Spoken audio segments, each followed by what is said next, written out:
कारमध्ये एअरबॅग म्हणजे अपघाताच्या वेळी जीव वाचवणारी सुरक्षा यंत्रणा, पण हीच एअरबॅग एखाद्याच्या मृत्यूचं कारण ठरलीये. मुंबईतल्या मीरा रोडवर घडलेली ही घटना पाहून प्रत्येक वाहन चालकच हादरलाय. कोणतीही टक्कर नाही, कार जागेवरच उभी होती आणि अचानक स्टेअरिंग मधली एअरबॅग उघडली. या धक्क्यामध्ये 25 वर्षीय मोहित सोनी यांचा दुर्दैवी मृत्यू झालाय.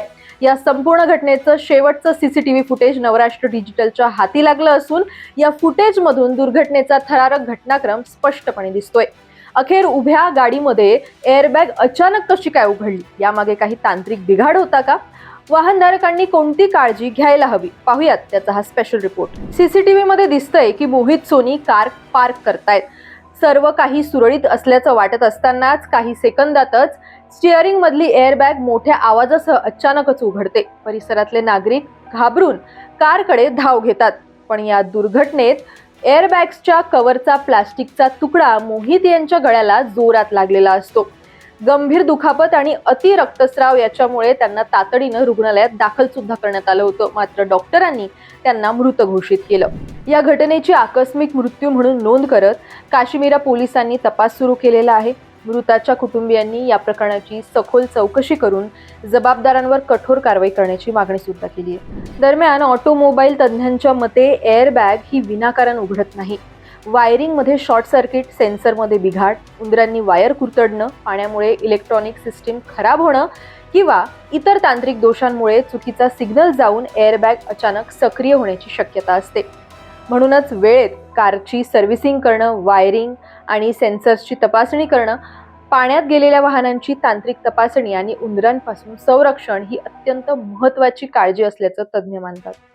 तसंच वाहन चालवताना सीट बेल्ट लावणं, स्टीअरिंग पासून सुरक्षित अंतर ठेवणं, लहान मुलांना पुढच्या सीटवर न बसवणं आणि आपण गाडी खरेदी करतो तेव्हा शोरूम कडून दिलेल्या सुरक्षा सूचनांचं पालन करणंही तितकंच आवश्यक आहे. एअरबॅग जो असतो त्याला म्हणजे कमीत कमी करंट असा लागतो त्याला. आता तो पॉसिबिलिटीज आहे की कुठल्याही कारणाने भेटू शकतो त्याला.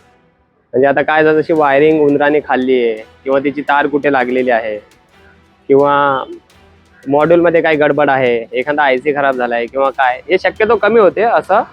पण तार वगैरे खाणं किंवा काय ह्याच्यामुळे तो फुटू शकतो, त्याचं काय सांगतं. किंवा गाडी ओव्हरहीट झाली किंवा गाडीमध्ये दुसऱ्या कारणाव्यतिरिक्त काय दोष निर्माण झाला तर त्यामुळे पण त्याचा इम्पॅक्ट त्याच्यावर पडू शकतो.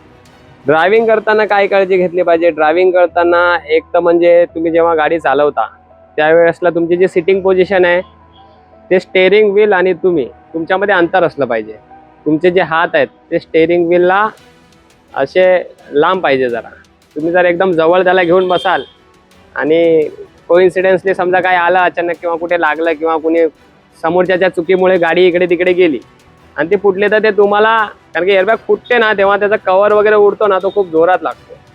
त्याच्यामुळे काहीकांचं नाक फुटते किंवा काय होते, असे पण कोइन्सिडन्स होतात. हा, जर तुमचा सेफ डिस्टन्स असेल तर त्या एअरबॅगला फुटायला तेवढी जागा मिळाली, जसं तुम्ही असे बसले तेवढं फुटलं तर एवढ्यात तो फुगा येतो.